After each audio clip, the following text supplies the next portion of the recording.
Hello everyone, welcome back to my channel. Hello. Welcome to the channel. I hope you are enjoying the video. And आपकी मैंने previous videos देखी, previous videos में आपके views and support को देखा, बड़ा ही शानदार सपोर्ट लगा मुझे। मैं इंस्पायर हो रहा हूँ, आप लोगों से मोटिवेशन हो रहा हूँ। तो ज़्यादा टाइम वेस्ट ना करते हुए, जैसे कि आपको बोर्ड में क्वेश्चन दिख रहा होगा, एक नया टाइप लेके आया हूँ आज इस वीडियो में। अगर आपने ये वाला टाइप मिस कर दिया तो सीरियसली बोर्ड में आपका नंबर के चांसेस कम हो सकते हैं। ये वाला टाइप मोस्ट इम्पोर्टेंट टाइप है, आपको ये समझना चाहिए। 110% बोर्ड में आएगा ही, आपको इस तरीके के क्वेश्चंस बोर्ड में देखने को मिलेंगे। चलिए ध्यान देते हैं फिर टाइप नंबर थर्ड में। अगर आप चैनल पर नए हो तो प्लीज़ लाइक करें, वीडियो को शेयर करें एंड सब्सक्राइब करें। So now, without wasting any time, we have to move to the new fresh topic. The topic is type number 3 on finding an unknown when sum or product of the zeros of quadratic polynomial is are given. आपको इस तरीके से भी questions given दिए जाएंगे कि पता चला कि किसी क्वेश्चन में आपको सम ऑफ जीरोस या फिर प्रोडक्ट ऑफ जीरोस में से इन्हीं दोनों में से कोई भी एक दे दिया जाएगा, या तो सम ऑफ जीरोस दे दिया जाएगा या तो प्रोडक्ट ऑफ जीरोस दे दिया जाएगा, और आपको उसकी हेल्प से आपको उनके कोफिशिएंट्स निकालने पूछे जा सकते हैं। तो जैसे कि आपको एग्जांपल में दिख रहा होगा, if the product of zeros of the polynomial, ये वाला आपको पॉलिनोमियल गिवन दे के रखा है, इज 4। ये 4 क्या है? ये 4 बेसिकली प्रोडक्ट ऑफ जीरोस है। ये क्या है? Product of zeros. Product of zeros कितना दे के रखा है? 4 दे के रखा है। सबसे पहले लिख लो product of zeros. Product of zeros is given by the question which is 4। बच्चों हम बहुत अच्छे तरीके से जानते हैं प्रोडक्ट ऑफ जीरोस। कल मैंने दो बहुत इंपॉर्टेंट फॉर्मूले बताए थे। कौन से? सम ऑफ जीरोस और प्रोडक्ट ऑफ जीरोस बताया था। बता दो, फिर से रिकैप करा देता हूँ। सम ऑफ जीरोस क्या होता है? Alpha plus beta equals to minus B upon A. और प्रोडक्ट ऑफ जीरोस क्या होता है? जल्दी बता दो। Alpha into beta equals to C upon A. हाँ, तो alpha multiply beta equals to C upon A. C upon A लिखने का जरूरत नहीं है, अल्फा इंटू बीटा का वैल्यू सीधी सी बात 4 दे के रखा है। क्लियर है? अब फिर से अपन प्रोडक्ट ऑफ जीरोस लिखेंगे। प्रोडक्ट ऑफ जीरोस, वैसे अगर मैं इस क्वाड्रेटिक इक्वेशन का प्रोडक्ट ऑफ जीरो निकालूं तो क्या आएगा?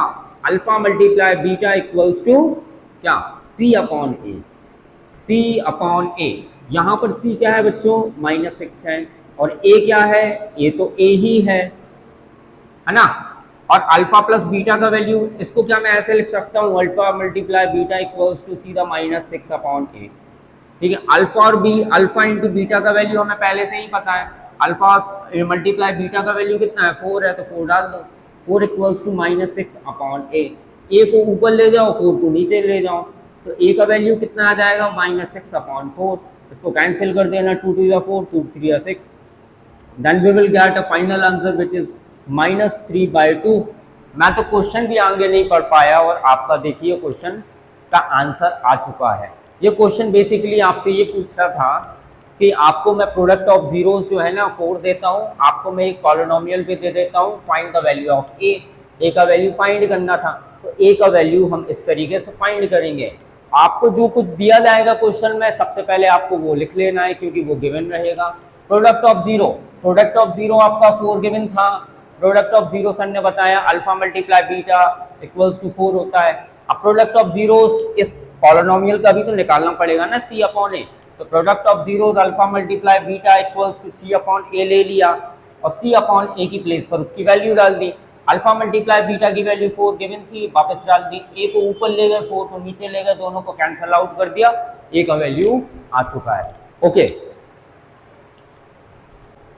चलिए तो फिर स्टार्ट करते हैं। आपके बोर्ड पर एक नया क्वेश्चन दिख रहा होगा। एक नया क्वेश्चन इसी टाइप का क्वेश्चन है, मोस्ट इंपोर्टेंट क्वेश्चन ये भी रहेगा। आपके इन तरीके के क्वेश्चंस मैंने पीवाईक्यू में देखे, और मैंने ये समझा कि पीवाईक्यू में अगर ये क्वेश्चंस हैं तो शायद फिर से रिपीट कर सकते हैं बोर्ड में, इसीलिए हम इन पर बड़े ही ध्यान करेंगे। ठीक है, तो question is if one zero of the polynomial px equals to 6x square plus 37x minus k-2 is reciprocal of the other.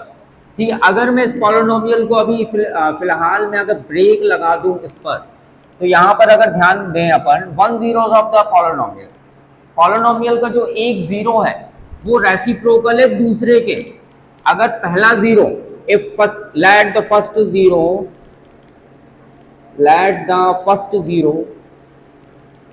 Is beta, अगर बच्चों पहला जीरो अगर बीटा हुआ तो ये जो बीटा है वो दूसरे का क्या हो जाएगा, रेसिप्रोकल हो जाएगा। मतलब बीटा जो है दूसरे वाले जीरो का क्या हो जाएगा, रेसिप्रोकल हो जाएगा। पहला जीरो बीटा मान के रखा है, दूसरा जीरो क्या मान लेते हैं, अल्फा मान लेते हैं, और जो बीटा है वो किसका, अल्फा का रेसिप्रोकल हो जाएगा। रेसिप्रोकल मतलब उल्टा हो जाएगा, तो बीटा की वैल्यू कितनी आ जाएगी, 1/अल्फा आ जाएगी। बड़ा ही सिंपल है। फर्स्ट जीरो आपका बीटा है, सेकंड जो बीटा जो है वो फर्स्ट वाले के क्या है, रेसिप्रोकल है, मतलब बीटा का वैल्यू 1/अल्फा हो जाएगा। इसमें आप सीधा सीधा प्रोडक्ट ऑफ जीरोस लगाएंगे। सर प्रोडक्ट ऑफ जीरोस क्यों लगाएंगे, ये देखो, अल्फा का मल्टीप्लाई इससे करोगे तो alpha into beta equals to 1 आएगा। तो अल्फा और बीटा से आप क्या समझते हैं, अल्फा और बीटा प्रोडक्ट ऑफ जीरोस ही तो है, इसीलिए हम प्रोडक्ट ऑफ जीरोस निकाल लेते हैं। उसके बाद हमें इस क्वेश्चन में के का वैल्यू फाइंड करना है, तो के का वैल्यू भी हम निकाल सकते हैं। चलिए आगे बढ़ते हैं, देखते हैं। प्रोडक्ट ऑफ जीरोस लिखना पड़ेगा, product of zeros equals to alpha multiply beta equals to, बता दो जल्दी क्या होता है, alpha into beta equals to C upon A ना, चलो सी अपॉन ए डाल देते हैं, सी अपॉन ए। तो alpha multiply beta equals to the value of C is, C का वैल्यू ये पूरा आ जाना है, माइनस ब्रैकेट के अंदर के -2 अपॉन ए का वैल्यू कितना है, ए का वैल्यू 6 है, 6 डाल दो, और अल्फा इंटू बीटा का वैल्यू कितना आया, 1 आया, 1 डाल देंगे। 1 इक्वल्स टू माइनस के -2 अपॉन 6, 6 को ऊपर ले जाएंगे तो कितना आ जाएगा, 6 इक्वल्स टू, माइनस का अंदर मल्टीप्लाई कर देंगे तो -k + 2, 2 को भी ट्रांसफर कर देंगे तो 6 - 2 इक्वल्स टू -k, 6 - 2 कितना हो जाएगा, 4 इक्वल्स टू -k। तो बेसिकली -k का वैल्यू कितना आया, 4, माइनस को ट्रांसफर कर दो उस साइड तो माइनस का 4, then we will get the final answer of this question which is k equals to -4। ये बड़ा ही सिंपल क्वेश्चन था, आसान क्वेश्चन था यार। अगर ये क्वेश्चन समझ में आ गया हो तो लाइक तो कर ही सकते हो। अब लाइक करने में जाता क्या है, बिना सब्सक्राइब किए हुए चैनल में आप सीधा सीधा वीडियोस देख रहे हो, सब्सक्राइब भी नहीं करते, क्यों, गलत बात तो है ना ये, तो पहले तो सब्सक्राइब करना चाहिए। चलिए सब्सक्राइब करो। आपने प्रीवियस वीडियो देखी है, नहीं देखी है तो आने का कोई मतलब नहीं है इस वीडियो का, सबसे पहले प्रीवियस वीडियो देख के आओ। प्रीवियस वीडियो में ये वाला टाइप कराया था मैंने जो बोर्ड पे दे रखा है, कौन सा वाला था, जीरो द कोफिशिएंट्स के बीच में डिफरेंस बताए थे मैंने वहाँ पर, वो वाला टाइप बताया था। अगर आप सीधे कूद कर इस वीडियो पर आ गए तो कृपया ये वीडियो आपके लिए नहीं है, आप पहले प्रीवियस वीडियो में जाके देखें, उसके बाद यहाँ पर आ सकते हैं। ठीक है, तो चलिए स्टार्ट करते हैं। और हमारे बोर्ड पर एक नया क्वेश्चन दिख रहा है, find the zeros of the polynomial x² + 1/6x - 2 and verify the relationship between the coefficients and zeros of the polynomial। बच्चों ये बहुत इंपॉर्टेंट क्वेश्चन है, ये बहुत ज़्यादा इंपॉर्टेंट क्वेश्चन है, इसीलिए मैंने वीडियो की शुरुआत में बोला था कि आज जितने भी ये सेशन जो जाएगा, जितना भी सेशन जाएगा, ये सारे सेशन में बहुत ही इंपॉर्टेंट क्वेश्चंस रहेंगे, तो आपको ये सारे क्वेश्चंस देखने चाहिए। ओके, तो यहाँ पर आपका जो पहला पॉलिनोमियल दिख रहा है वो क्या दिख रहा है, x² + 1/6x - 2। आपको सबसे पहले इसमें क्या बोल रहा है, वो फाइंड द जीरोस, आपको जीरोस फाइंड करने हैं, इक्वल्स टू 0 लगा दो। एक काम तो कर सकते हो ना, इक्वल्स टू 0 तो लगा ही सकते हो।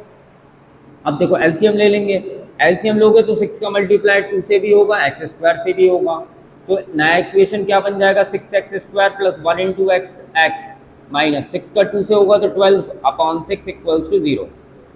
अब इस 6 का मल्टीप्लाई 0 से हो जाएगा तो finally 6x² + x - 12 equals to 0 आ जाएगा। अब अपन को क्या करना है, इसमें मिडिल टर्म को स्प्लिट करना है। मिडिल टर्म को स्प्लिट करेंगे तो 6 × 12 करेंगे, 12 × 6 क्या हो जाएगा, कितना हो जाएगा, 72। अब अपन को बच्चों ऐसे दो नंबर चाहिए जिनका मल्टीप्लिकेशन करने पर क्या आना चाहिए, 72 आना चाहिए, और बच्चों उन दोनों नंबरों को प्लस करने पर या फिर माइनस करने पर ये बीच वाला x आ जाना चाहिए, और x का कोफिशिएंट क्या है, क्या है, 1 है ना, तो 1 आ जाना चाहिए। तो ऐसे वो दो नंबर हैं 9 एंड 8। 8 9 जा 72 भी होता है, दोनों को माइनस करते हैं तो 1 भी आता है। मैंने कल का वीडियो में बताया था कि पहला टर्म और आखिरी टर्म जैसे लिखा है वैसे ही लिख देना। अब x बनाना है अपन को, तो यहाँ पर क्या लिखेंगे, प्लस का 9x लिखेंगे और माइनस का 8x लिखेंगे। अब दोनों से कॉमन 3x आ रहा है, तो यहाँ पर बचेगा 2x प्लस 3, इन दोनों से 4 आ रहा है कॉमन, तो 2x प्लस 3 इक्वल्स टू 0। अभी फिर से कॉमन आ रहा है 2x प्लस 3, तो बचेगा क्या, 3x माइनस 4 इक्वल्स टू 0। अब 2x प्लस 3 इक्वल्स टू 0 ले लेंगे, तो 2x इक्वल्स टू माइनस का 3 आएगा और x की वैल्यू माइनस 3/2 आ जाएगी, माइनस 3/2 आ जाएगी। अब दूसरा लेना है अपन को ये वाला, तो 3x minus 4 equals to 0 means 3x equals to plus का 4 और x का वैल्यू आ जाएगा 4/3। आपका पहला 0 आया माइनस 3/2 और दूसरा 0 आया 4/3। तो अपन वैसे ही लिख लेंगे, late the two zeros are alpha and beta, then alpha equals to minus 3/2 and beta equals to 4/3। Alpha और बीटा की वैल्यू मान ली। अब अपन को क्या करना है, रिलेशन वेरीफाई करना है। रिलेशन वेरीफाई कैसे करते हैं जल्दी बता दो। सम एंड जीरोस होता है ना, सम ऑफ जीरोस होता है। सम ऑफ जीरोस क्या होता है, alpha plus beta equals to minus B upon A. Sum of zeros equals to alpha plus beta equals to minus B upon A. Alpha का वैल्यू अभी अभी निकाला माइनस 3/2, बीटा का वैल्यू क्या निकाला, बीटा का value 4/3 equals to minus B और A की वैल्यू बताओ। बी का वैल्यू इधर से निकालो, ए का वैल्यू कितना हो जाएगा बोलो, ए का वैल्यू 1 हो जाएगा, बी का वैल्यू कितना हो जाएगा 1/6 और सी का वैल्यू कितना हो जाएगा -2। होगा कि नहीं होगा यार, वहां से नहीं निकालना है अपन को, यहाँ से निकालना है, यहाँ से निकालना है। ये 6 तो खत्म कर दिया ना खेल अपन ने, और 6 अगर खत्म कर दिया तो यहाँ मेन इक्वेशन तो ये बन गई अपनी। मेन इक्वेशन में ए का वैल्यू 6 है, गड़बड़ हो जाता अभी। ए का वैल्यू 6 है, बी का वैल्यू कितना, बी का वैल्यू 1 हो जाएगा, सी का वैल्यू कितना हो जाएगा -12 हो जाएगा। ये तमाम तरीके की सारी वैल्यूज ए बी सी की वैल्यूज जो आपने निकाली है ना, अभी अभी मैंने निकाली है, इनको क्या इस वाले फॉर्मूले में डाल देंगे। माइनस बी, बी का वैल्यू बता दो कितना है 1, ए का वैल्यू कितना है 6, दोनों का एलसीएम कितना आएगा 6, बचेगा क्या माइनस का 9 प्लस का 8 इक्वल्स टू माइनस का 1/6, -1/6 इक्वल्स टू -1/6। दोनों आ गए ना बराबर, यही तो निकालना था। LHS इक्वल्स टू RHS आ गया, अपन ने रिलेशनशिप वेरीफाई कर दिया। अब लाइक करने का क्या लोगे, क्या लोगे, लाइक तो कर दो यार। चलो आगे बढ़ते हैं। Product of zeros, product of zeros क्या होता है, alpha multiply beta equals to C upon A. चलो बता दो अल्फा का वैल्यू कितना है, अल्फा का वैल्यू कहाँ गया, मेरे को तो नहीं मिल रहा, तुम लोग बताओ अल्फा का वैल्यू कहाँ है, ये है कितना है -3/2 मल्टीप्लाई बीटा कितना 4/3 इक्वल्स टू सी कितना माना -12 ना, -12 अपॉन ए कितना है 6 है, कैंसिल कर दो, 3 बन जा 3 बन जा, 2 बन जा 2 2 का कितना आ जाएगा -2 इक्वल्स टू, इधर पे भी तो कैंसिल हो रहा है -2, यहाँ पर भी बच्चों वेरीफाई हो गया। तो LHS equals to RHS last में लिख देंगे हैंस वेरीफाइड, कितना आसान क्वेश्चन था कि नहीं था, आसान क्वेश्चन, बड़ा ही सिंपल क्वेश्चन था। अपन ने पहले इनके क्या निकाले, जीरोस निकाले, उसके बाद इनके रिलेशनशिप को वेरीफाई कर दिया। तो आज के सेशन के लिए सिर्फ इतना ही, बाकी अपन आगे ऐसे ही इंटरेस्टिंग क्वेश्चंस लाते रहेंगे और अलग अलग टाइप के क्वेश्चन लाते रहेंगे। और इस चैप्टर को अपन इतने तरीके से पोस्टमार्टम करेंगे, इतने तरीके से पोस्टमार्टम करेंगे इसका, इसके एक भी क्वेश्चन नहीं बचेंगे। और आप बोर्ड में आपका कहीं से भी क्वेश्चन आ जाए, दुनिया का कोई सा भी क्वेश्चन आ जाए, वो सारे क्वेश्चंस आपको बन रहे होंगे। क्योंकि आप मैथ्स वाले भैया के चैनल पे आ चुके हो आप, इसीलिए लाइक करो, शेयर करो, सब्सक्राइब करो। जय हिंद।